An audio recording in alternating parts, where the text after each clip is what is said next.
네, 빅머니 마지막 순서 탑픽인 이슈입니다. 이 시간쯤 되면 아마 오늘 나온 기사도 굉장히 많이 쏟아졌을 텐데 이 중에서도 어떤 뉴스가 내 주머니에 돈이 될지 또 이 뉴스에는 어떤 관련주가 또 반응을 보일지 아마 궁금해하실 겁니다. 그런 거 다 챙겨드리겠습니다.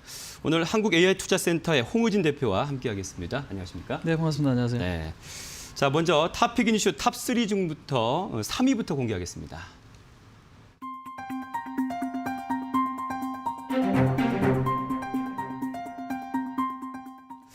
앞서 그 마켓 이슈에서 김남 캐스터도 이 면세점주 강세라는 얘기 해줬는데 글쎄요, 사실 약간 갸우뚱이 있어요. 왜냐하면 이 확진자들 지금 계속 줄지 않고 있는 상황에서 유족 관련주가 뭐 이런 흐름? 글쎄 이런 생각하실 수 있을 것 같습니다. 어떻게 또 이 뉴스를 갖고 오셨는지 먼저 들어볼까요? 네. 자, 오늘 뉴스 중에 이런 얘기가 있습니다. 그 무착륙 국제관광을 이제 시작을 했다. 근데 네. 이제 아시아나 항공과 제주항공이 상품을 좀 출시를 했다고 합니다. 근데 네. 이제 우리가 생각해 볼 때는 그 나라, 그러니까 일본 같은 경우 예를 들면 뭐 대만도 있을 거고 일본도 있을 건데 지금 상품 내용을 보니까 일본 상공을 갖다 찍고 다시 오는 거거든요. 그러니까요. 그러니까 그 나라에 지금 착륙을 하는 게 아니라 하늘 위에서만 있다 오는 거죠. 그렇죠. 하늘 네. 위에서만 있다 오는 건데 과연 이게 우리가 팔릴 것이냐. 그러니까요. 이런 생각들이 사실상 좀 많이 들 수밖에 없어요. 네. 근데 이제 요거에 따른 기대감이다라고 지금 보기에는 좀 어려운 것 같습니다. 그러니까 사실상 지금 보시면 뭐 면세점 관련주, 뭐 카지노 관련주, 뭐 항공, 투어, 그러니까 관광 관련주, 그러니까 이런 것들 보시면은 뉴욕 증시 자체가 경기 민감주, 그러니까 그쪽에서도 그런 관련주가 올랐기 때문에 우리나라에서도 지금 동반 상승을 한다라고 이해하시는 게 좀 더 맞는 것 같아요. 그래서 네. 일단 이런 뉴스도 있다라는 차원에서 좀 소개를 시켜드린다라는 부분이고요. 사실상 항공주는 가장 중요한 부분들이 이제 그런 부분들이 있을 것 같아요. 백신에 있어서는 가장 수혜주 중에 하나죠. 왜? 코로나 때문에 항공업이 가장 피해를 받기 때문에 가장 수혜주는 백신이 개발되고 치료제가 개발되는 이런 상황이다라면은 수혜주 중에 하나이기 때문에 그러한 어떤 기대가 심리가 지금은 좀 더 강하게 작용하고 있는 이제 그런 상황이다라고 좀 보시는 게 좀 맞는 것 같습니다. 지금 증시 상황으로는 지금 항공 관련주는 흐름이 좋습니다. 네. 어떤 그러면 업종, 어떤 종목을 좀 가지고 오셨습니까? 자, 일단은 뭐 당연히 대한항공, 아시아나항공이 가장 큰 기업이지만 네. 우리가 이제 업종이 갈 때는 가장 큰 것보다는 그 아래 단계에 있는 종목을 보시는 게 좀 더 탄력적이기 때문에 좋습니다. 오늘 말씀드릴 거 이제 제주항공을 좀 말씀을 드릴게요. 제주항공이요? 네네, 제주항공 말씀드리겠습니다. 얼마 전에 이제 유상증자도 좀 진행을 했고, 그러니까 자본 여력이 조금 더 이제 숨통이 좀 트였다라고 좀 보시면 될 것 같은데 중요한 부분은 좀 전에도 언급드렸다시피 그 부분이에요. 가장 피해주가 이제는 가장 수혜주로 과연 변모할 수 있느냐. 가장 중요한 거 그렇다면 이제 코로나 확진자가 좀 감소해야 되겠죠. 그래서 올해보다는 내년에 대한 어떤 기대감이 있는 거고 그런 감소가 이제는 나오게 된다면 현재로서는 이런 어떤 반등이 우리가 조금 정당화될 수 있는 이제 그런 위치다라는 거죠. 차트를 보시면서 간단하게 조금 말씀드리겠습니다.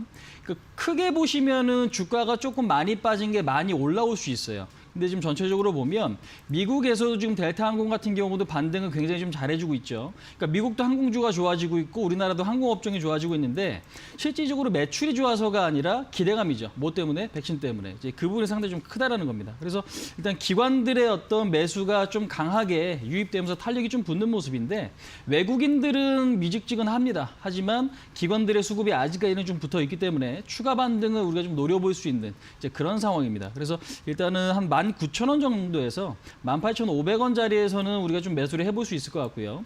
보시면 위에 있는 게 이제 장기 평선인데 이 정도까지는 목표치를 설정하실 수 있을 것 같아요. 그래서 목표치는 한 22,500원 정도. 손절 라인은 박스권이 깨진다면 그때는 이제 리스크 관리로 가시는 게 좀 맞는 것 같습니다. 15,500원짜리를 리스크 관리 자리로 보신다면 현재 위치에서는 조금씩 좀 담아보고 나서 일단 반등을 조금 꾀하는 전략도. 근데 이제 중요한 건 지금 장세에서는 비중이 좀 중요하거든요. 그러니까 너무 많은 비중을 한 번에 사시기보다는 일부 사고 내가 원하는 그림이 나왔을 때 아니면 유리한 가격이 왔을 때 그때 추가적인 매수를 하시는 전략이 가장 조금 적합하지 않나 말씀드릴 수 있을 것 같습니다. 네, 바로 2위로 선정한 뉴스도 보겠습니다.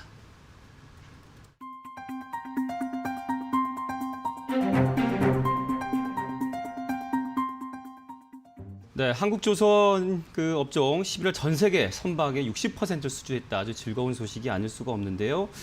사실 뭐 해운 관련주 앞으로 뭐 슈퍼사이클 얘기도 좀 들었습니다. 네. 어떤 이야기인지 좀 설명해 주시죠. 자, 경기가 좋아지면 사실상 선박에 대한 수요는 증가될 수밖에 없습니다. 네. 뭐 당연하겠죠. 선박도 노후화가 되면 이제 폐선을 하고 또 새로운 것들을 발주해서 만들어내게 돼 있습니다. 이제 그런 부분인데 중요한 부분이 핵심적인 게 여기 있는 것 같아요. 그러니까 올해 전체적인 어떤 수주량을 보니까 작년보다는 확실히 많이 줄었어요.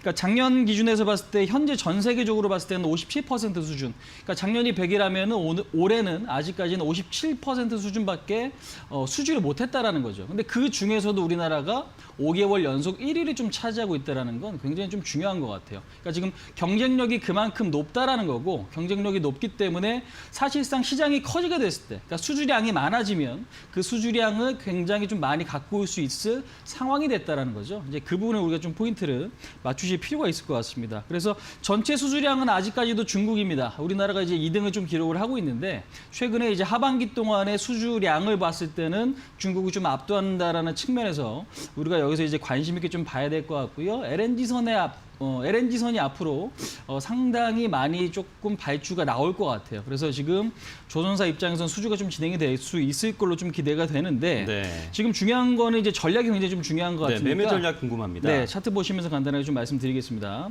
큰 그림에서 보시면 조선주가 가장 경기 민감주 중에서 늦게 시작을 했어요. 그러니까 최근에 보시면 11월 달 시장이 올라가면서 조선주가 급등의 흐름을 좀 보였습니다. 근데 올해 5월 달 고점을 아직까지도 못 넘었습니다. 그러니까 지금 삼성전자나 하이닉스 같은 경우는 역사적 신고가를 경신을 했는데 조선주는 아직 고점을 못 돌파했죠. 그러니까 즉 매물 소화를 지금 거치고 있다는 게 굉장히 좀 중요한 부분인 것 같아요. 근데 이제 이 매물을 소화할 모멘텀이 있느냐? 그러면 지금 좀 전에 말씀드린 대로 사실상 수주 증가 가능성이 높다라면 당연히 지금 조선주 같은 경우도 한 단계 레벨업 가능성이 높겠죠. 그래서 지금 현재로서는 단기적으로 급등에 따른 매물 소화 과정이다라고 좀 보시는 게 좀 맞는 것 같고요. 네. 정고점 자리는 넘어갈 수 있을 거다라고 생각을 합니다. 그래서 올해 전체적인 큰 그림에서 보시면 박스권이고 이 박스권의 흐름이 결국에는 넘어간다면 우리는 수익을 극대화시킬 수 있다. 이렇게 좀 보시면 될 것 같아요. 그래서 현재로서는 28,000원에서 27,000원 자리에서는 매수를 해 보일 수 있을 것 같습니다. 그래서 일단은 요 지금 현재 횡보하는 요 자리에서는 매수 관점이고요. 그다음에 목표치는 전 고점 라인까지는 좀 열어두시고 그다음에 손절 라인은 박스권이 이탈이 됐을 때 그때는 이제 한 24,000원 라인인데 이 자리가 이탈이 되게 되면 그때는 리스크 관리 그렇지 않다라면 수익을 좀 극대화시킬 수 있을 전략으로 가시는 게 좀 맞지 않을까 말씀드릴 수 있을 것 같습니다. 자, 탑픽인 이슈 바로 1위 공개합니다.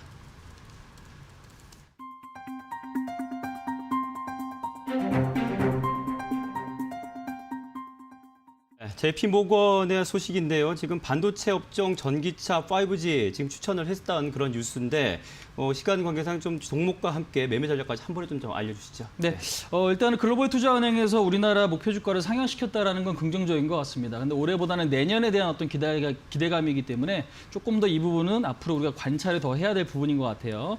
자, 근데 이제 오늘도 보시면은 삼성전자, 하이닉스를 필두로 해서 주도주가 올라가고 그 뒤에 후발주들이 좀 따라가는 모습들이 좀 발생을 하거든요. 근데 이제 중요한 건 삼성전자, 하이닉스가 간다라면 결국에는 같이 올라갈 수 있는 종목이 바로 한미반도체다라는 걸 좀 말씀을 드려보도록 하겠습니다. 후공정이 굉장히 좀 중요해지는데 후공정 장비 쪽에 대한 어떤 매출 증가 이 부분이 상당히 좀 특징적인 것 같습니다. 그다음에 이제 5G 시대, 그다음에 지금 보시면 자동차도 전장화가 많이 좀 진행이 되거든요.